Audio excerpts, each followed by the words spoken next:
The first thing my salaryman senpais taught me, fresh out of school, was the art of nominication. Almost every night after work, we would go to the izakaya, and while I don't do this anymore, I was feeling kind of nostalgic. So today I'm going to recreate my own at-home izakaya. Step 1 is of course purchasing the perfect skewers for yakitori. No izakaya is complete without yakitori, and no place is better to get the right skewers than Daiso. Oops, almost got distracted by the beer glasses. But we have a mission to accomplish, so let's stay focused. The ideal skewer should be thick and flat, ending in a handle that looks kind of like a boat paddle. And now we prep. I'm making negima today, so it's a chicken and green onion skewer. You start with cutting the green onion and chicken into bite-sized pieces, roughly 3 to 4 centimeters depending on your preference. Also depending on preference, you can cut off the chicken skin as well. Next, drizzle some cooking wine, about a tablespoon, on the chicken to marinate, because this is what keeps it nice and moist, just like your... Nah, never mind. Add a light sprinkling of salt and pepper and then mix well. Slimy and cold chicken, yum yum. While that sits for 10 minutes, we're gonna move to the most important step, which is chilling my beer glass. This is super crucial, so do not skip.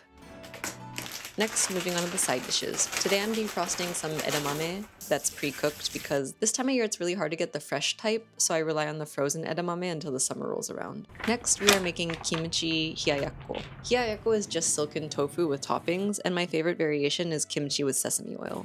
The tofu balances out the acidity of the kimchi, so it kind of makes a really refreshing dish that's really great for in between the salty dishes. Ideally, you want to put the tofu in a paper napkin for about 10 minutes to draw out the moisture, but if you're lazy like me, just strain it and top with the kimchi and add a drizzle of sesame oil. Also, sesame seeds are a nice touch. Finally, on the main dish. So we take the marinated chicken and run it through with your skewer. It helps to imagine someone that you really hate while doing so, kind of like you would with a voodoo doll.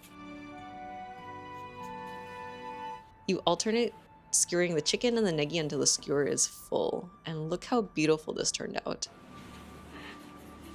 Next, if you're using a grill, make sure to wrap the skewer in aluminum foil to prevent it from burning off. And then I'm going to make some sauce for the tare. So this time I'm going to make salt and pepper negima and then tare negima, which is kind of like a Japanese sauce. So to make the sauce, you need 2 tablespoons of each for mirin and soy sauce and 1 tablespoon of sugar and cooking wine. Then you mix it all together and simmer until it slightly thickens, which is, I would say, roughly 5 minutes. Then let it cool a little before adding the 2 negima into a Ziploc and pouring in the tare. Give it a nice massage like you would if this chicken was a paying client. I have a double-sided grill, so I just pop it in for 10 minutes, but you can also use a regular grill or even a frying pan until the chicken is browned nicely on both sides.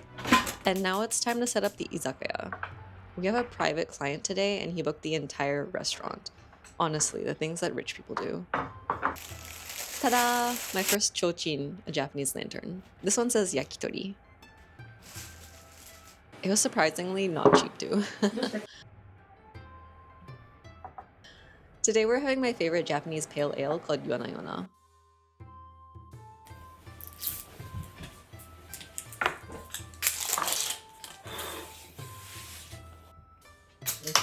Kaoはいつも切ってるから大丈夫。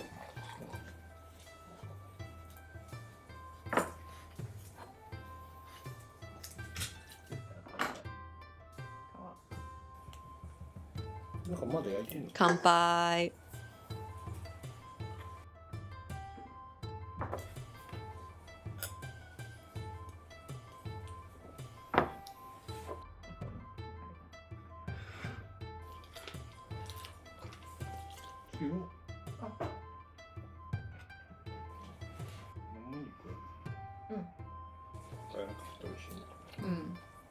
煮物とかにやったら最高だと思う。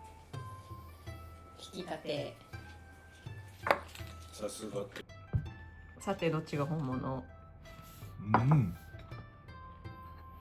正解は？